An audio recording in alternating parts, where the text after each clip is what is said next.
સાઈરામ વિદ્યાર્થી મિત્રો, છેલ્લા લેક્ચરમાં આપણે લોકોએ જોયું હતું બેવડું ફલન. એને બેવડું ફલન નામ શું કામ આપવામાં આવ્યું છે એના વિશેની ચર્ચા આપણે લોકોએ કરી હતી.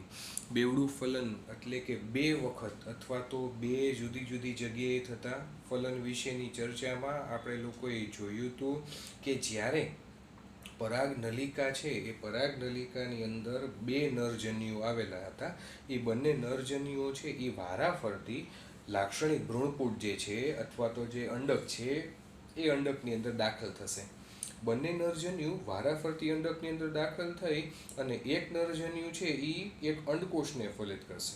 એક નરજન્યુ છે કે જે અંડકોષને ફલિત કરે છે અને અંડકોષને ફલિત કરી અને ત્યાંથી યુગ્મનજનું સર્જન કરે છે, યુગ્મનજનું એની અંદર નિર્માણ કરે છે. એટલે એક જગ્યાએ ફલન ત્યાં થયું અને બીજો જે નરજન્યુ છે એ બીજો નરજન્યુ વચ્ચે મધ્યસ્થાને આવેલો, મધ્ય ભાગે આવેલો જે કેન્દ્રસ્થ એવો મોટો કોષ છે કે જે દ્વિકોષ કેન્દ્રીય હતો, જેની અંદર બે કોષ કેન્દ્ર આવેલા હતા, બરાબર છે. એની અંદર બીજા નંબરનો જે નરજન્યુ છે પોતાનું કોષ કેન્દ્ર દાખલ કરી અને ત્યાં ત્રિકીય એવું જોડાણ, 3N એવું ત્રિકીય જોડાણનું નિર્માણ થાય છે. આ પ્રકારના ત્રિકીય જોડાણને નામ આપવામાં આવેલું છે પ્રાથમિક ભ્રૂણપોષ કોષ કેન્દ્ર. શું નામ આપ્યું હતું? પ્રાથમિક ભ્રૂણપોષ કોષ કેન્દ્ર. ઇંગ્લિશમાં પ્રાઇમરી એન્ડોસ્પર્મિક ન્યુક્લિયસ. પ્રાઇમરી એન્ડોસ્પર્મિક ન્યુક્લિયસ અથવા તો PEN તરીકે નામ આપવામાં આવેલું હતું. તો આવો પ્રાથમિક ભ્રૂણપોષ કોષ કેન્દ્ર છે એ મધ્યસ્થાને નિર્માણ પામે. એ પ્રાથમિક ભ્રૂણપોષ કોષ કેન્દ્ર નામ ઉપરથી તમે એનો મર્મ કહી શકો કે આ એવી રચના છે કે જેમાંથી ભવિષ્યમાં ભ્રૂણપોષ તૈયાર થશે. ભ્રૂણ તૈયાર થશે એમ નથી બોલતો, પરંતુ શું તૈયાર થશે? ભ્રૂણપોષ અહીંયાથી તૈયાર થશે. અને ભ્રૂણનું જે નિર્માણ છે, ભ્રૂણના જે સર્જનની પ્રક્રિયા છે, બરાબર, એ ભ્રૂણના નિર્માણની પ્રક્રિયા એ નીચેની તરફ જે ઓલું યુગ્મનજ બન્યો તો દ્વિકીય રચના, એમાંથી ભ્રૂણનું નિર્માણ અથવા તો ભ્રૂણનું સર્જન થશે ભવિષ્યમાં. આ ઘટના જે છે એટલે કે ભ્રૂણના નિર્માણની ઘટના અને ભ્રૂણપોષના નિર્માણની પ્રક્રિયા અથવા તો ઘટના, જેને આપણે લોકો પશ્વફલન ઘટના તરીકે ઓળખાવીએ છીએ અથવા તો ઓળખીએ છીએ. તો એ પશ્વફલન ઘટનામાં આપણે ગઈકાલે જે ચર્ચા કરી એ ભ્રૂણપોષનું નિર્માણ, કેવી રીતે કોષ કેન્દ્રો બહુભાજન પામી અને ઘણા બધા એકી સાથે હજારોની સંખ્યામાં કોષ કેન્દ્રો બને. પછી કોષ કેન્દ્રની ફરતે કોષ દિવાલનું નિર્માણ થાય, એટલે કે કોષીય પ્રકારનું નિર્માણ થાય, કોષો બનવા માંડે, બરાબર. પછી આપણે વાત કરી હતી કે ભાઈ નાળિયેર છે, નાળિયેરનું પાણી એ બીજું કંઈ નથી પરંતુ ભ્રૂણપોષ કોષ કેન્દ્ર જ છે. એની અંદર કેટલા બધા હજારોની માત્રામાં સંખ્યામાં કોષ કેન્દ્રો આવેલા છે કે જે ભ્રૂણપોષનું નિર્માણ કરે છે અથવા તો ભ્રૂણપોષ બનાવે છે. સીધી અને સરળ ભાષામાં કહું તો ભ્રૂણપોષ અને ભ્રૂણ બે શબ્દ હવે તમારે આગળ સમજવાના છે, યાદ રાખવાના છે. એમાં ભ્રૂણપોષ વિશેની ચર્ચા આપણે લોકોએ ગઈકાલે કરી ગયા કે જેમાં જોયું કે ભ્રૂણપોષ એટલે એવી એક ચોક્કસ પ્રકારની કોટરીય રચના કે જેની અંદર પોષણકીય મૂલ્ય ધરાવતા એવા દ્રવ્યો આવેલા છે. કારણ કે જ્યારે ભ્રૂણનું સર્જન થાય, ભ્રૂણનું વિકાસ થાય અથવા તો ભ્રૂણનું જ્યારે નિર્માણ થાય ને, તો એના માટે એને પોષણની જરૂર પડે, ખાદ્ય સામગ્રીની જરૂર પડે. તો એ ખાદ્ય સામગ્રી બધી ક્યાં સંચિત થયેલી હોય છે? તો એ બધી ખાદ્ય સામગ્રી છે એ ભ્રૂણપોષમાં સંચિત થયેલી હોય છે, બરાબર. એટલે પ્રાથમિક ભ્રૂણપોષ કોષ કેન્દ્ર જે બન્યો છે અંડકની અંદર, એ પ્રાથમિક ભ્રૂણપોષ કોષ કેન્દ્ર હવે પ્રાથમિક ભ્રૂણપોષ કોષમાં રૂપાંતરિત થશે. પ્રાઇમરી એન્ડોસ્પર્મિક સેલ PEC, પ્રાથમિક ભ્રૂણપોષ કોષમાં એ રૂપાંતરિત થયું છે. હવે આપણે આજની ચર્ચા કરવાની છે ભ્રૂણ વિશેની. ગઈકાલે છેલ્લે મેં તમને લોકોને શોર્ટમાં એ પણ સમજાવી દીધું હતું કે ઓવરઓલ આપણે ક્યાંથી શરૂઆત કરી હતી અને ક્યાં પહોંચ્યા છીએ. ફરી પાછું એક રફલી તમને લોકોને બતાવી દો. અત્યારે આપણો ટોપિક ચાલુ છે સપુષ્પી વનસ્પતિઓમાં પ્રજનન. એમાં પૂર્વફલન ઘટના, એમાં બે સ્ટેપ આવતા હતા, જન્યુઓનું જનન અને જન્યુઓનું વહન, જે તમે અહીંયા જોઈ શકો છો. અને છેલ્લા 3 દિવસથી હું તમને લોકોને સતત સમજાવું પણ છું, બરાબર છે. તો આ ચર્ચા આપણે લોકોએ પૂરી કરી છે. ફલનની ચર્ચા આપણે લોકોએ પૂરી કરી કે જેની અંદર પરાગરજ અને સ્ત્રી કેસર વચ્ચે જે આંતરક્રિયા થાય છે એના વિશેની વાત પૂરી કરી.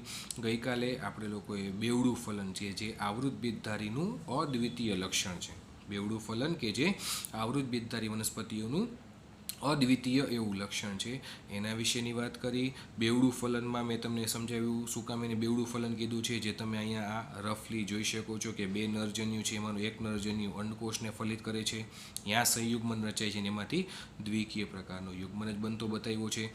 બીજા કેસમાં નીચેની ચાર્ટની અંદર તમે જોઈ શકો છો કે બીજા નંબરનો નરજન્યુ છે એ બીજા નંબરનો નરજન્યુ દ્વિતીય કોષ કેન્દ્ર જે મધ્ય ભાગે મોટો કોષ આવેલો તો એની સાથે જોડાશે અને 3N ત્રિકીય પ્રકારનું જોડાણ દર્શાવે છે જેને પ્રાથમિક ભ્રૂણપોષ કોષ કેન્દ્ર પેન તરીકે ઓળખવામાં આવે છે. તો આને એટલા માટે બેવડું ફલન નામ આપવામાં આવ્યું છે અને આ પ્રકારનું બેવડું ફલન છે એ કેમાં જોવા મળે છે? આવૃત બીજધારીમાં. આના ઉપરથી બીજી એક વાક્ય રચના તમને એ પણ કહી દઉં, યાદ રાખજો બધા લોકો, તમારી ટેક્સ્ટબુકમાં વર્ણનમાં નથી આપેલું તેમ છતાં પણ આવૃત બીજધારીમાં તમને કદાચ એમ પ્રશ્ન થાય કે સર આવૃત બીજધારી છે એમાં તો બેવડું ફલન તમે સમજાવ્યું, ચાલો આ જ લાક્ષણિકતાને આપણે લોકો શું અનાવૃત બીજધારીમાં લઈ શકીએ? તો ના. અનાવૃત બીજધારી વનસ્પતિની અંદર બેવડું ફલન નહીં થાય.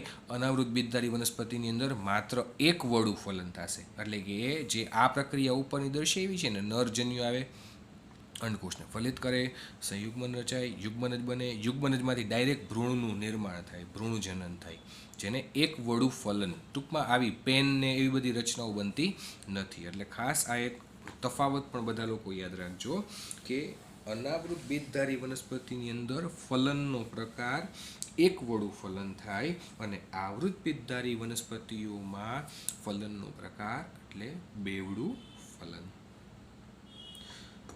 તો ભ્રૂણપોષ અથવા તો અત્યારે આપણે લોકો પશ્વફલન ઘટના વિશેનું વર્ણન ગઈકાલના લેક્ચર દરમિયાન, ગઈકાલના ટોપિક દરમિયાન આપણે લોકોએ સ્ટાર્ટ કરેલું હતું. હવે એમાં ભ્રૂણપોષનું નિર્માણ કેમ થાય એ આપણે લોકોએ જોયું. આજે આપણે લોકોએ જે જોવાનું છે એ છે ભ્રૂણનો વિકાસ કેમ થાય તે, ભ્રૂણનું જનન કેમ થાય તે પશ્વફલન ઘટનાની અંદર. તો હવે બધા લોકો એકદમ શાંતિથી સરસ રીતે ટેક્સ્ટબુકમાં ધ્યાન આપો. આપણો નેક્સ્ટ ટોપિક ચાલુ કરીએ, ભ્રૂણ અથવા તો એમ્બ્રિયો. આવૃત બીજધારીમાં ભ્રૂણ કેમ બને, એમ્બ્રિયો કેમ બને, બરાબર છે? જુઓ બધા લોકો ટેક્સ્ટબુકમાં. હવે ભ્રૂણનો વિકાસ. ભ્રૂણનો વિકાસ અંડક છિદ્ર નજીક રહેલા એવા દ્વિકીય પ્રકારના યુગ્મનજમાંથી થાય છે. દ્વિકીય પ્રકારનું યુગ્મનજ ક્યાં છેડે બને છે? અંડક છિદ્ર નજીક, બરાબર છે? એટલે એ નીચે અંડરલાઈન કરજો અથવા તો યાદ રાખીને હાઇલાઇટ કરજો, યાદ રાખવાનો પ્રયાસ કરજો કે ભ્રૂણનો વિકાસ હંમેશા જે અંડક છિદ્ર છે, બરાબર, કે જે જગ્યાએ આપણને અંડક ઉપર આવરણ ન આવેલું એવા ભાગમાં, અંડક છિદ્રવાળા ભાગમાં દ્વિકીય પ્રકારનું યુગ્મનજ જે બન્યું હતું, જે બેવડું ફલન થયું હતું, તો બેવડા ફલનમાં જુઓ એક યુગ્મનજ બન્યો અને એક ત્રિકીય જોડાણ એટલે કે પેન બન્યું. તેમાં જે દ્વિકીય પ્રકારનો યુગ્મનજ બન્યો છે એ દ્વિકીય પ્રકારનો યુગ્મનજ હવે શું કરશે? હવે એ આગળ વિકાસ પામશે, વિભેદન પામશે અને વિભેદન પામી અને ભવિષ્યમાં એમાંથી શું બનશે? ભ્રૂણનું નિર્માણ થશે, એમ્બ્રિયોનું નિર્માણ થશે. એ આપણે સમજવાનું છે કે કેવી રીતે એ શક્ય છે. તો ફરી પાછું જુઓ બધા લોકો ટેક્સ્ટબુકમાં. ભ્રૂણનો વિકાસ અંડક છિદ્ર નજીક રહેલા દ્વિકીય યુગ્મનજમાંથી થાય છે. અંડક છિદ્ર નજીક રહેલા દ્વિકીય યુગ્મનજમાંથી ભ્રૂણનો વિકાસ થાય છે. મોટે ભાગે આવશ્યક જથ્થામાં ભ્રૂણપોષનું નિર્માણ થઈ જાય ત્યારબાદ, જોયું, પહેલા ભ્રૂણપોષ, પહેલા આપણે ખોરાક જોશે, ભ્રૂણપોષ જોશે, સંચિત સ્વરૂપ જોશે ખોરાકનું, એટલે કે ભ્રૂણપોષનું નિર્માણ. એટલા માટે પહેલા ટોપિક ભ્રૂણપોષ ભણ્યા, હવે આપણે ભ્રૂણ વિશે ભણીએ. તો મોટે ભાગે શું થાય કે આવશ્યક જથ્થામાં ભ્રૂણપોષનું નિર્માણ થઈ જાય ત્યારબાદ યુગ્મનજનું વિભાજન થાય છે. એટલે કે યુગ્મનજમાંથી હવે વિભાજન થઈ અને એમાંથી વિભેદન આગળ વધશે, વિકાસ આગળ વધશે. તો મોટે ભાગે આવશ્યક જથ્થામાં ભ્રૂણપોષનું નિર્માણ થઈ જાય ત્યારબાદ યુગ્મનજનું વિભાજન થાય છે. વિકસતા ભ્રૂણને પોષણ પૂરું પાડવા માટેનું, વિકસતા ભ્રૂણને પોષણ પૂરું પાડવા માટેનું આ એક અનુકૂલન છે. જે ભ્રૂણનો વિકાસ ચાલુ છે એ વિકસતા ભ્રૂણને પોષણ પૂરું પાડવા માટેનું એક પ્રકારનું અનુકૂલન કહી શકાય, કે જ્યાં વનસ્પતિ પહેલાં શું કરે કે પૂરતા પ્રમાણમાં ભ્રૂણપોષનું નિર્માણ કરી લે, પૂરતા પ્રમાણમાં ભ્રૂણપોષ બની જાય, પૂરતા પ્રમાણમાં સંચિત સ્વરૂપ આવીએ ખોરાકનું, પછી ભ્રૂણનો વિકાસ આગળ વધે ને તો વધુ સારું, એમ વિકાસ સારો થાય એટલા માટે. તો એક પ્રકારનું એ અનુકૂલન છે. છતાં એકદળી અને દ્વિદળી બંનેમાં ભ્રૂણ વિકાસની પ્રારંભિક અવસ્થાઓ એટલે કે ભ્રૂણ વિકાસની પ્રારંભિક અવસ્થાઓ ભ્રૂણજનન સમાન હોય છે. દ્વિદળી ભ્રૂણમાં ભ્રૂણજનનની અવસ્થાઓ દર્શાવે છે. દ્વિદળી ભ્રૂણની અંદર ભ્રૂણજનનની જુદી જુદી અવસ્થાઓ દર્શાવે છે. યુગ્મનજ કે જેનું રૂપાંતરણ પૂર્વ ભ્રૂણમાં વિકસે છે, પ્રોએમ્બ્રિયો પૂર્વ ભ્રૂણ બને છે, કે જે ક્રમશઃ ગોળાકાર, પછી હૃદયાકાર અને છેલ્લે પુખ્ત ભ્રૂણમાં વિકાસ પામે છે. આવું કેમાં જોવા મળે છે? તો કે દ્વિદળી વનસ્પતિનું જે ભ્રૂણનો વિકાસ થતો હોય ને, જે ભ્રૂણજનનની પ્રક્રિયા થતી હોય ને, તો એ ભ્રૂણજનનની પ્રક્રિયા જુદી જુદી અવસ્થાઓના સ્વરૂપે દર્શાવે છે, કે જ્યાં પહેલાં યુગ્મનજ બની ગયું, એ યુગ્મનજમાંથી ધીમે ધીમે હવે કોષનો આગળ જે વિભાજન થશે એટલે યુગ્મનજનું રૂપાંતરણ પહેલાં પ્રાથમિક અથવા તો આદિ અથવા તો પૂર્વ ભ્રૂણમાં થશે. પૂર્વ ભ્રૂણ છે એ ક્રમશઃ વિકાસ પામતું રહેશે, એમાંથી ગોળાકાર ભ્રૂણ બનશે, પછી હૃદય જેવા આકારનું ભ્રૂણ બનશે, અને છેલ્લે એ પુખ્ત ભ્રૂણમાં વિકાસ પામે છે, એવું અહીંયા સમજાવવા માગે છે. લાક્ષણિક દ્વિદળી ભ્રૂણ એ ભ્રૂણધરી અને 2 બીજપત્રો ધરાવે છે. બરાબર, કોઈ પણ લાક્ષણિક દ્વિદળી વનસ્પતિના ભ્રૂણમાં તમે આકૃતિ સાથે સરખાવશો ને તો પણ તમને ખ્યાલ આવી જશે. બરાબર, લાક્ષણિક દ્વિદળી વનસ્પતિનો ભ્રૂણ કે જે ભ્રૂણધરી અને એની સાથે 2 બીજપત્રો, કારણ કે એ દ્વિદળી છે એટલા માટે 2 બીજપત્રો ધરાવે છે. બીજપત્રો ઉપરનો ભ્રૂણધરીનો વિસ્તાર, આ જે બીજપત્રો આવે છે એની ઉપરનો જે વિસ્તાર છે એને અહીંયા નામ આપવામાં આવેલું છે ઉપરાક્ષ. બરાબર, કે જે બીજધરી અથવા તો બીજપત્રો જે વિસ્તાર છે એમાં એની ઉપરની તરફ આવેલો છે. તો બીજપત્રો ઉપરનો ભ્રૂણધરીનો એવો વિસ્તાર ઉપરાક્ષ, કે જે ભ્રૂણાગ્ર અથવા તો આદિસ્કંદ અથવા તો પ્રકાંડાગ્રમાં પરિણમે છે. અને બીજપત્ર નીચેનો નળાકાર વિસ્તાર એને અધરાક્ષ કહે છે, કે જે નીચેના છેડે ભ્રૂણ મૂળ અથવા તો આદિ મૂળ અથવા તો મૂલાગ્રમાં પરિણમે છે. વાક્ય રચનાને સમજવાનો પ્રયાસ કરજો. બરાબર, તમને એક રફ આકૃતિ ડ્રો કરીને સમજાવું તો કોઈ પણ માની લ્યો કે આ એક લાક્ષણિક દ્વિદળી વનસ્પતિનું બીજ છે. બરાબર, એમાં શું કીધું આપણને? 2 બીજપત્રો આવેલા છે. અહીંયાથી વચ્ચેથી ફણગો ફૂટશે, આ વસ્તુ મેં તમને સમજાવેલી છે. બરાબર, ફણગો ફૂટશે ને એટલે પહેલાં નીચેનો ભાગ આવી રીતે નિર્માણ પામે, બરાબર, પછી ઉપરનો ભાગ નિર્માણ પામે આવી રીતે ફણગો ફૂટીને. બરાબર, તો જે બીજપત્રો છે એ બીજપત્રોનો નીચેનો આ જે વિસ્તાર છે આ આગળ જતા મૂળમાં પરિણમશે, અથવા તો મૂલાગ્ર પણ કહી શકો, અથવા તો તમે એને આદિ મૂળ પણ કહી શકાય. બરાબર છે, એમાં એ રૂપાંતરિત થાય છે. તો આ વિસ્તારને, શરૂઆતના વિસ્તારને નામ આપવામાં આવેલું છે અધરાક્ષ. અધરાક્ષ એટલે નીચે, એટલું યાદ રાખો. અને ઉપરનો વિસ્તાર, બીજપત્રોની ઉપરનો વિસ્તાર, એને નામ આપવામાં આવેલું છે ઉપરાક્ષ, કે જે ઉપરાક્ષમાંથી ભવિષ્યમાં પ્રકાંડનું સર્જન થશે, ભવિષ્યમાં એમાંથી પ્રકાંડ બનશે. અથવા તો બીજા શબ્દોમાં તમને સાવ સિમ્પલ વર્ડમાં સમજાવું ને તો ઉપરાક્ષ એને કહેવાય કે જેમાંથી આદિ અથવા તો પ્રથમ પ્રકાંડનું સર્જન થાય, કે જેના ઉપર પ્રથમ પર્ણનું સર્જન થાય, એ ઉપરાક્ષ. અને નીચેની તરફ આવેલી રચના એને કહેવાય અધરાક્ષ, કે જેમાંથી આદિ અથવા તો પ્રાથમિક પ્રકારનું મૂળ બને, એને અધરાક્ષ કહેવાય, જે તમે અહીંયા આકૃતિમાં જોઈ શકો છો. જુઓ, ઉપરાક્ષ છે એ ઉપરાક્ષ હંમેશા ક્યાં બને અથવા તો ક્યાં હોય તો કે એ ઉપરાક્ષમાંથી ધીમે ધીમે પ્રકાંડનું નિર્માણ થશે, જમીનથી ઉપરનો ભાગ, હવાઈગત ભાગ. અને અધરાક્ષ પહેલાં નીકળે, એ અધરાક્ષમાંથી પ્રાથમિક મૂળ અથવા તો આદિ મૂળનું સર્જન થાય, એને અધરાક્ષ કહેવાય. ઉપરાક્ષ અને અધરાક્ષ આ બે શબ્દો યાદ રાખજો. તમને અહીંયા ટેન્ટેટિવલી મેં એની રફલી એક આકૃતિ ડ્રો કરીને પણ સમજાવ્યું.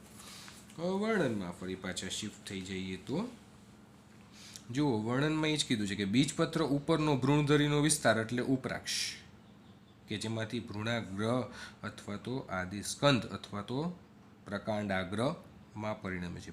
બરાબર છે. ભ્રૂણાગ્ર, ભ્રૂણનો અગ્રભાગ, એમાંથી ભ્રૂણાગ્ર બને, આદિસ્કંદ બને અથવા તો પ્રકાંડાગ્ર બને. બરાબર છે. અને બીજપત્રો નીચેનો નળાકાર વિસ્તાર, એને શું નામ આપી દીધું છે? અધરાક્ષ.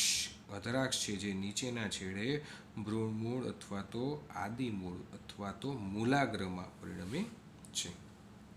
મૂળના ટોચનો ભાગ કે જે મૂળ ટોપથી આવરિત હોય છે, જે વસ્તુ આપણે લોકો 11મા ધોરણમાં બીજા યુનિટની અંદર ભણી ગયા છીએ, કે મૂળના અગ્રસ્થાને એક અંગુલિયાસ્થિ અથવા તો ટોપકું, એક ટોચની એવી રચના આવેલી છે, રક્ષણાત્મક ટોપી જેવી રચના, જેને મૂળ ટોપ તરીકે ઓળખવામાં આવે છે.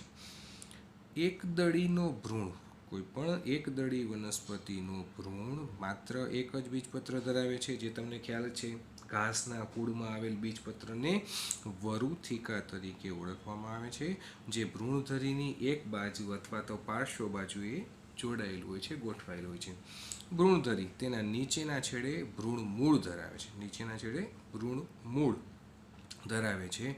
અને મૂળ ટોપ એક અવિભેદિત આવરણથી આવૃત. મૂળ ટોપ કે જે મૂળ ઉપર આવેલી રચના છે, કે જે અવિભેદિત, કે જે વિભેદન નથી પામ્યું, બરાબર છે, એનો ખાલી વૃદ્ધિ થઈ છે, એવા આવરણ વડે એ આવરિત હોય છે. બરાબર છે, એવું સમજાવવા માંગે છે અહીંયા આપણને. તો આવરિત હોય છે, જેને ભ્રૂણમૂળ ચોલ તરીકે ઓળખવામાં આવે છે. અને આ જ વાક્ય રચના મેં પણ તમને લોકોને સમજાવેલી જ છે, કે હંમેશા યાદ રાખો, ઉપરની તરફ આવેલું હોય ભ્રૂણનો વિસ્તાર એને કહેવાય ભ્રૂણાગ્ર, અને નીચેની તરફનો આવેલો વિસ્તાર એને કહેવાય ભ્રૂણમૂળ. બરાબર, આ બે શબ્દથી તમે લોકો પરિચિત છો, ભ્રૂણાગ્ર અને ભ્રૂણમૂળ. અને ભ્રૂણાગ્રને સુરક્ષિત રાખતું એવું આવરણ, એને શું નામ આપણે આપ્યું હતું? ભ્રૂણાગ્ર ચોલ. અને ભ્રૂણમૂળ છે એને સુરક્ષિત રાખતું આવરણ, એને શું કહેવાય? ભ્રૂણમૂળ ચોલ. બરાબર. ભ્રૂણાગ્ર ઉપરનો ભાગ બીજનો, આ ભ્રૂણાગ્ર, અને નીચેનો ભાગ ભ્રૂણમૂળ. બરાબર છે, જેમાંથી આદિમૂળ અથવા ભ્રૂણમૂળ અધરાક્ષમાંથી નિર્માણ પામે છે. આ ભ્રૂણાગ્ર કે જેમાંથી આદિસ્કંદ અથવા તો પ્રકાંડાગ્રનું નિર્માણ ઉપરાક્ષમાંથી થાય છે. તો ઉપરનો ભાગ છે ભ્રૂણાગ્ર છે, અને ભ્રૂણાગ્ર ઉપર જે આવેલું કવચ છે એને કહેવાય ભ્રૂણાગ્ર ચોલ. એ જ રીતે નીચેનો ભાગ છે એને કહેવાય ભ્રૂણમૂળ, અને ભ્રૂણમૂળ ઉપર જે રક્ષણાત્મક અવિભેદિત એવું આવરણ આવેલું છે, જેને કહેવાય ભ્રૂણમૂળ ચોલ. એટલે આ શબ્દો પણ ભૂલતા નહીં. તો તેને ભ્રૂણમૂળ ચોલ કહે છે. હવે ભ્રૂણધરીનો વરુથિકાના જોડાણથી ઉપરનો ભાગ કે જે ઉપરાક્ષ છે, ઉપરાક્ષ પ્રરોહાગ્ર અને કેટલાક પર્ણપ્રદાય ધરાવે છે. લીફ પ્રાઇમોડિયા, પર્ણપ્રદાય એટલે નાના નાના ઉપપર્ણ જેવી રચના ધરાવે છે, જે પોલા પર્ણ જેવી રચનાઓથી આવરિત હોય છે. બરાબર, પોલા પર્ણ જેવી રચનાઓ, એના ઉપર ચોક્કસ પ્રકારના એવા પર્ણ જેવી રચનાઓ કવચ સ્વરૂપે આવેલા હોય, જેને ભ્રૂણાગ્ર ચોલ તરીકે ઓળખવામાં આવે છે. પર્ણ જેવી રચના બોલું છું, પર્ણ નથી આવેલા, એ યાદ રાખજો. દાખલા તરીકે કોબી છે, તો કોબીને આપણે લોકો ફોલીએ છીએ ઉપરથી, યાદ આવે બધા લોકોને? કોબી તમે લેવા જાઓ એટલે પહેલાં શું કરો, તમે કોબીના ઉપરના જે પાંદડાઓ છે એ તમે 3-4 પળ છે પહેલાં કાઢી નાખો છો, પછી અંદરનો ભાગ છે એનું આપણે કચુંબર બનાવીએ કે શાક બનાવીએ છીએ. તો અહીંયા એ જ વસ્તુ કહેવામાં આવે છે, પર્ણપ્રદાય, જે આ ઉપરાક્ષ પ્રરોહાગ્ર અને કેટલાક પર્ણપ્રદાયથી જોડાયેલો છે અથવા તો ધરાવે છે. એ જે પર્ણપ્રદાય છે એટલે એ પર્ણ છે એ કવચ સ્વરૂપે આવેલા છે. બરાબર, અને એ જે પર્ણની આવી રીતે કોબીમાં ઉપરના જે પાંદડા હોય જે આપણે કાઢી નાખીએ, એ જે કવચ સ્વરૂપે આવેલી રચના છે એને ભ્રૂણાગ્ર ચોલ કહે છે, કે જે ભ્રૂણાગ્રને સુરક્ષિત રાખતી એવી રચના છે. કેટલાક બીજ ઘઉં, મકાઈ, વટાણા, ચણા, મગફળીને આખી રાત પાણીમાં પલાળો, પછી બીજને ફોલીને બીજ અને ભ્રૂણના વિવિધ ભાગોનું અવલોકન કરો. એટલે આપણે આ બધી રચનાઓ છે, અમુક રચનાઓ છે એ અમુક અંશતઃ જોઈ શકીએ છીએ. બરાબર. તો આ હતી વાત ભ્રૂણ વિશેની. બરાબર છે. તો પશુઓ ફલન ઘટનાઓ, નામ પ્રમાણે તમે એનો મિનિંગ કહી શકો કે ફલન બાદની ઘટનાઓ, ફલન પછીની ઘટનાઓ. પશુઓ ફલન ઘટનાઓમાં આપણે લોકોએ પહેલો ટોપિક જોયો ભ્રૂણપોષનું નિર્માણ કેમ થાય તે, ગઈકાલે વાત કરી રીતે. પહેલાં ભ્રૂણપોષ બની જાય મોટા ભાગે, ભ્રૂણપોષ બની ગયા પછી ભ્રૂણનો વિકાસ થાય એ પ્રકારના અનુકૂલનના ભાગરૂપે. બરાબર છે. તો ભ્રૂણપોષનો વિકાસ જોયો, ભ્રૂણપોષના વિકાસ પછી ભ્રૂણનો વિકાસ જોયો, ભ્રૂણ જનન જોયું. હવે આપણે વાત કરવાની છે એના પછીનો નેક્સ્ટ ટોપિક કે ભ્રૂણ બની ગયો, હવે એ આગળ જતાં બીજમાં કઈ રીતે પરિણમે છે. બરાબર. તો એના વિશેની ચર્ચા એ હવે આપણે લોકોએ સમજવાની છે, સ્ટાર્ટ કરવાની છે. તો આશા રાખું છું કે વિદ્યાર્થી મિત્રો તમે અહીંયા સુધી ક્લિયર હશો. બરાબર છે. હવે આપણે આપણો નેક્સ્ટ ટોપિકમાં શિફ્ટ થઈ જઈએ, જેનું નામ છે બીજ. તો બધા જ લોકોનું ધ્યાન હવે ટેક્સ્ટબુકમાં જુઓ બધા લોકો. અને અત્યાર સુધીનું જે વર્ણન આપણે ભણ્યા એ ભ્રૂણ વિશેનું વર્ણન હતું. હવે ભ્રૂણ પછી આગળ બીજનું નિર્માણ સમજીએ. આવૃત બીજધારીમાં બીજ એ લિંગી પ્રજનનની અંતિમ નિપજ છે. કોઈ પણ આવૃત બીજધારી વનસ્પતિ લઈ ગયો એમાં બીજ બની ગયું એટલે બીજ બનવાની ક્રિયા એટલે એ લિંગી પ્રજનનનું અંતિમ ચરણ, લિંગી પ્રજનનનું અંતિમ સ્ટેપ એટલે કે પશ્વફલન ઘટનામાંનું આ છેલ્લું ચરણ કહી શકાય. બરાબર. લિંગી પ્રજનનની અંતિમ નિપજ તરીકે જોવા મળે છે. બીજ બની ગયું એટલે સમજી લેવાનું કે લિંગી પ્રજનન છે એકદમ સક્સેસફુલી થયું છે. બરાબર છે. તો આવૃત બીજધારીમાં બીજ એ લિંગી પ્રજનનની અંતિમ નિપજ છે. તેને ઘણીવાર ફલિત અંડક તરીકે વર્ણવવામાં આવે છે, કારણ કે એ અંડક નથી ખાલી, પરંતુ ફલિત અંડક છે. એમાં ફલિત થયું છે, એને નરજન્યુએ ફલિત કર્યા, નરજન્યુએ ફલિત કરી અને એમાંથી યુગ્મન જ બન્યો, યુગ્મનનો વિકાસ આગળ વધી અને એમાંથી ભ્રૂણ બન્યું, પછી એ ભ્રૂણનો વિકાસ આગળ વધીને એમાંથી બીજ બન્યું. એટલા માટે ઘણીવાર એને આપણે ફલિત અંડક તરીકે પણ ઓળખીએ છીએ. તો આવૃત બીજધારીમાં બીજ એ લિંગી પ્રજનનની અંતિમ નિપજ છે. તેને ઘણીવાર ફલિત અંડક તરીકે વર્ણવવામાં આવે છે. બીજ ફળની અંદર નિર્માણ પામે છે. બીજ લાક્ષણિક રીતે બીજાવરણ અથવા તો બીજાવરણો, એક જ હોય તો બીજાવરણ, એકથી વધુ હોય તો બીજાવરણો. પછી બીજની અંદર બીજપત્ર પણ હોય અને બીજપત્રો પણ હોઈ શકે. એકદળી હશે તો પત્ર હશે, દ્વિદળી હશે તો બીજપત્રો હશે. તથા ભ્રૂણધરી ધરાવે છે. ભ્રૂણના બીજપત્રો સરળ રચના ધરાવે છે. સામાન્ય રીતે તે અનામત ખોરાકનો સંગ્રહ કરવાથી, જે અનામત ખોરાક એટલે જે સંચિત સ્વરૂપ છે, જે વધારાનો ખોરાક છે એ વધારાના ખોરાકની ફેંકી નથી દેતું. બરાબર. અથવા ઉત્સર્જિત નથી કરતું, પરંતુ એનો સંગ્રહ કરે છે. તો અનામત ખોરાકનો સંગ્રહ કરવાથી શીંબી કુળની વનસ્પતિમાં જાડું અને ફૂલેલું બીજ જોવા મળે છે. પુખ્ત બીજ આલ્બ્યુમિન વગર, આલ્બ્યુમિન પ્રોટીન ન આવેલું હોય એવું પણ હોઈ શકે, અથવા આલ્બ્યુમિન મુક્ત અથવા તો એને અભ્રૂણપોષી તરીકે પણ આપણે લોકો ઓળખીએ છીએ. શબ્દ મેં તમને લોકોને સમજાવેલો છે. અભ્રૂણપોષી એટલે જેની અંદર ભ્રૂણપોષ ન હોય, એટલે કે આલ્બ્યુમિન વગરનું, આલ્બ્યુમિન મુક્ત. બરાબર. અભ્રૂણપોષી. આવા અભ્રૂણપોષી બીજમાં સ્થાયી ભ્રૂણપોષ હોતો નથી, કારણ કે ભ્રૂણના વિકાસ દરમિયાન એ ભ્રૂણપોષ છે એ સંપૂર્ણપણે વપરાઈ જાય છે. ટૂંકમાં ચીરલગ્ન નથી રહેતો. ભ્રૂણના વિકાસ દરમિયાન ભ્રૂણપોષ સંપૂર્ણપણે વપરાઈ જાય છે. ઉદાહરણ તરીકે વટાણા અને મગફળી, ગઈકાલે આપણે વાત કરી ગયા. બીજો પ્રકાર આવે છે આલ્બ્યુમિન યુક્ત અથવા તો ભ્રૂણપોષી પ્રકારનું બીજ, કે જે ભ્રૂણપોષનો ભાગ ચીરલગ્ન જાળવી રાખે છે, કારણ કે તે ભ્રૂણના વિકાસ દરમિયાન સંપૂર્ણ વપરાઈ જતો નથી. ઉદાહરણ તરીકે ઘઉં, મકાઈ, જવ અને દિવેલા, જેને શું કહેવાય? ભ્રૂણપોષી બીજ અથવા તો આલ્બ્યુમિન યુક્ત. આલ્બ્યુમિન છે એ શું છે? પ્રોટીન છે, કે જે આ ભ્રૂણપોષ રૂપી જે રચના છે એની અંદર એ પ્રોટીન આવેલું છે. તો આલ્બ્યુમિન યુક્ત હોય તો એવા બીજને આપણે ભ્રૂણપોષી બીજ કહેશું, અને આલ્બ્યુમિન વિહીન હોય, આલ્બ્યુમિન મુક્ત હોય તો એને આપણે લોકો અભ્રૂણપોષી બીજ નામ આપશું. તો આલ્બ્યુમિન યુક્ત કે ભ્રૂણપોષી બીજ ભ્રૂણપોષનો ભાગ જાળવી રાખે છે, કારણ કે તે ભ્રૂણના વિકાસ દરમિયાન સંપૂર્ણ વપરાઈ જતો નથી. દાખલા તરીકે ઘઉં, મકાઈ, જવ, દિવેલા વગેરે. ક્યારેક કેટલાક બીજમાં, જેમ કે કાળા મરી અને બીટમાં, દાખલા તરીકે કાળા મરી અને બીટમાં પ્રદેહનો કેટલોક ભાગ વપરાયા વગરનો, પ્રદેહ ક્યાં આવેલું હતું? તો લાક્ષણિક ભ્રૂણપૂટની ફરતે આવેલું હતું. યાદ કરો, જે આપણે ઉર્ધ્વમુખી પ્રકારના અંડકની આકૃતિ ડ્રો કરી હતી, એમાં કેન્દ્રસ્થ સ્થાને જે ભ્રૂણપૂટ ડ્રો કર્યો હતો, બરાબર, અંડાકાર જેવી રચના, એ ભ્રૂણપૂટની ફરતે શું આવેલું હતું? પ્રદેહ આવેલું હતું. આ એના વિશે વાત કરતા કહે છે. જુઓ વર્ણનમાં, ક્યારેક કેટલાક બીજમાં, જેમ કે કાળા મરી અને બીટમાં પ્રદેહનો કેટલોક ભાગ વપરાયા વગરનો ચિરલગ્ન રહે છે. આવા સ્થાયી ચિરલગ્ન પ્રદેહને અહીંયા બીજદેહ શેષ નામ આપવામાં આવ્યું છે.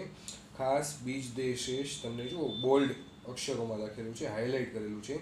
તમે લોકો નીચે અંડરલાઈન કરી નાખો. આની વ્યાખ્યા તમને લોકોને 2 માર્ક્સ માટે પૂછી શકે. બીજદેહ શેષ, પેરિસ્પર્મ. ત્યારબાદ અંડકાવરણો હવે સખત રક્ષણ આપનારા બીજાવરણો છે. અંડકાવરણો, અંડક ઉપર આવેલા જે આવરણો છે, બાહ્ય અંડકાવરણ અને અંતઃ અંડકાવરણ. તો અંડકાવરણો હવે સખત રક્ષણ આપનારા એવા બીજાવરણ છે.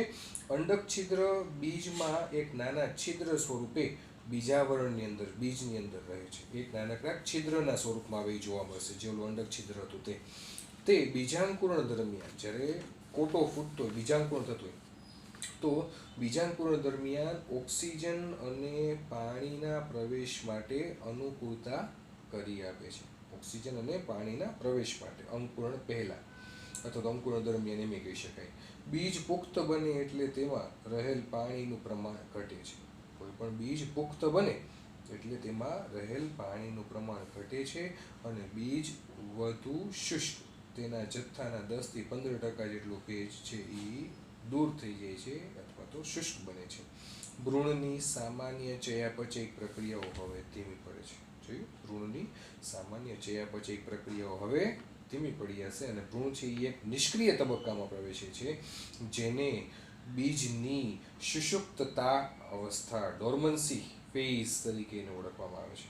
અથવા તો એમ કહી શકાય કે અનુકૂળ પરિસ્થિતિ, એટલે કે પૂરતો ભેજ, ઓક્સિજન અને સાનુકૂળ પ્રાપ્ત ન થાય ત્યાં સુધી સુષુપ્તાવસ્થામાં રહે, પછી એને મળીએ પૂરતો ભેજ, ઓક્સિજન અને તાપમાન, એટલે એ અંકુરિત થશે. અંડકનું બીજમાં અને બીજાશયનું ફળમાં રૂપાંતર થાય છે. અંડકનું બીજમાં અને સમગ્ર બીજાશય છે એ બીજાશયનું ફળમાં રૂપાંતરણ થાય છે. એટલે કે અંડકનું બીજમાં અને બીજાશયનું ફળમાં વિકાસ થવાની પ્રક્રિયા કે જે સાથે સાથે થાય છે. અંદરની તરફ અંડક આવેલું છે, એ અંડક હવે એક બીજના સ્વરૂપમાં પરિણમશે અને બહારની તરફ ફલાવરણ આવેલું છે, બરાબર, બીજાશય આવેલું છે, કે જે બીજાશય છે એ ફળમાં પરિણમશે અને અંડકાવરણો છે એ બધા ફલાવરણોમાં રૂપાંતરિત થઈ જશે. તો બીજાશયની દિવાલ ફળની દિવાલમાં પરિણમે છે, જેને ફલાવરણ કહે છે. ફળ માસલ, દાખલા તરીકે જામફળ, નારંગી, કેરી વગેરે, અથવા તો શુષ્ક, જેમ કે મગફળી અને રાઈના સ્વરૂપમાં રૂપાંતરિત થશે. કાંઈ માસલ ફળ હશે, ગર પ્રદેશ ધરાવતું હશે, જામફળ, નારંગી, કેરી વગેરેમાં જોવા મળતે, અને મગફળી અને રાઈ જેવા શુષ્ક સ્વરૂપમાં પણ પરિણમી શકે છે. બીજ, ઘણા ફળો બીજ વિકિરણની ક્રિયાવિધિ સાથે સંકળાયેલા હોય છે. ફળનું વર્ગીકરણ અને તેમના વિકિરણની ક્રિયાવિધિઓને યાદ કરો, જે તમે અગાઉના ધોરણોમાં ભણી ગયેલા છો. શું બીજાશયમાં અંડકની સંખ્યા અને ફળમાં બીજની સંખ્યા સાથે કોઈ સંબંધ છે? બરાબર, પ્રશ્નાર્થ ચિહ્ન. તો કહેવાનો તાત્પર્ય અહીંયા એટલો જ છે કે કોઈ પણ બીજ હોય એ બીજનું નિર્માણ વિકાસ જ્યારે ચાલુ હોય તો એનો વિકાસ હંમેશા ભ્રૂણમાંથી થાય. ભ્રૂણમાંથી વિકાસ થવાનું ચાલુ થાય એટલે પહેલાં તો ભ્રૂણ છે એ શુષ્ક બનવાનું શરૂ થાય, પછી અંડક જે છે એનું રૂપાંતરણ બીજમાં થવા માંડે અને સમગ્ર બીજાશય છે એ બીજાશયનું રૂપાંતરણ ફળમાં થવાની શરૂઆત થાય. પછી એ કાં તો ફળ માસલ સ્વરૂપે આપણને જોવા મળે, જામફળ ને કેરી ને વગેરે, અથવા તો એ આપણને શુષ્ક સ્વરૂપે જોવા મળે, મગફળી કેરાઈના સ્વરૂપમાં. આવી રીતે કરી અને બીજમાંથી ભવિષ્યમાં ફળનું સર્જન અથવા તો ફળનું નિર્માણ આગળ વધે છે. બરાબર છે. તો અહીંયા સુધીની ચર્ચા આજે આપણે લોકો રાખીએ છીએ. હવે પછીનો જે આપણો ટોપિક છે એ ટોપિક આપણે લોકો ચર્ચા કરશું, પણ નેક્સ્ટ પેરેગ્રાફ દરમિયાન, અથવા નેક્સ્ટ પેરેગ્રાફ છે એ નેક્સ્ટ ટોપિકની અંદર આપણે લોકોએ એની ચર્ચાનો આરંભ કરવાનો છે. મેં તમને લોકોને અત્યારે મુખ્યત્વે વસ્તુ જે સમજાવી છે એ શું છે, તો પહેલાં તો પશ્વફલન ઘટનાની અંદર ભ્રૂણપોષનું નિર્માણ, પછી થાય છે ભ્રૂણનું નિર્માણ, ભ્રૂણના નિર્માણ બાદ આવે છે બીજનો વિકાસાત્મક તબક્કાઓ, એની અંદર આવતા ફેરફારો. એમાં બીજના બે પ્રકાર, અભ્રૂણપોષી અને ભ્રૂણપોષી. અભ્રૂણપોષી કોને કહેવાય, તો કે જે આલ્બ્યુમિન વિહીન હોય, જેમાં ભ્રૂણપોષ ન આવેલો હોય અથવા તો વપરાઈ ગયો હોય, ન આવેલો હોય મતલબ હોય ખરા પણ વપરાઈ ગયેલો હોય. અને ભ્રૂણપોષી એટલે એવું કે જે આલ્બ્યુમિન યુક્ત હોય, જેની અંદર ભ્રૂણપોષ છે એ ચીરલગ્ન રહેતો હોય. તો અભ્રૂણપોષી અને ભ્રૂણપોષી, એના આધારે પ્રદેહનો કેટલોક ભાગ કે જે વપરાયા વગરનો ચીરલગ્ન રહી જાય છે એને નામ આપી દીધું બીજદેશેષ, જેને આપણે લોકોએ હાઇલાઇટ કર્યું. પછી અંડક છિદ્ર છે, એ અંડક છિદ્ર એક નાના છિદ્રના સ્વરૂપમાં બીજ સાથે રહેશે કે જેમાંથી ઓક્સિજન છે, પાણી છે, એનો અવર જવર ચાલુ રહે. હવે બીજ છે એ પુખ્ત બનતું જશે, પરિપક્વ બનતું જશે, તેમ તેમ એની અંદર ભેજની માત્રા દૂર થતી જશે, એટલે એ શુષ્ક બનતું જશે. ચયાપચયિક રીતે એની અંદર જે જૈવ સંશ્લેષણાત્મક પ્રક્રિયાઓ થતી હશે એ બધી ધીમી પડી જશે. ભ્રૂણ છે એ નિષ્ક્રિય બનશે, એટલે કે સુષુપ્ત અવસ્થામાં આવી જશે. જ્યાં સુધી એને પૂરતો ભેજ, ઓક્સિજન અને સાનુકૂળ તાપમાન નહીં મળે ત્યાં સુધી શુષ્કતામાં રહેશે, અથવા તો એમ કહી શકાય સુષુપ્ત અવસ્થામાં રહેશે. હવે એ અંડકનું બીજમાં રૂપાંતરણ થઈ જશે, એટલે કે અંદરની તરફ બીજ બની જશે, અને એની ફરતે આવેલું જે બીજાશય છે એ બીજાશય છે એ ફળમાં પરિણમશે. બીજાશય ઉપર આવેલી દિવાલ છે એ ફલાવરણમાં પરિણમે છે, અને આવી રીતે કરીને એક આખું સંયુક્ત રીતે ફળનું નિર્માણ થાય છે. એ ફળ કાં તો માસલ હશે ને કાં તો શુષ્ક હશે. એના ઉદાહરણો તમારે યાદ રાખવાના રહેશે. બરાબર છે. તો આજના માટેની ચર્ચા અહીંયા સુધી રાખીએ છીએ. ફરી પાછું નેક્સ્ટ લેક્ચરમાં આપણે નવા ટોપિક સાથે, આમ તો બીજ વિશેનું વર્ણન તો અહીંયા આવીને પૂરું થઈ ગયું, ફળ વિશેનું વર્ણન હવે આપણે કરવાનું છે. એના વિશેની ચર્ચા નેક્સ્ટ લેક્ચરમાં આપણે લોકો જોશું. અહીંયા સુધીના વર્ણનમાં કોઈને કંઈ ન સમજાણું હોય, કોઈને કંઈ પણ ડાઉટ હોય તો ચોક્કસથી તમે લોકો મને પૂછી શકો છો. બરાબર છે. Thank you. સાંઈરામ.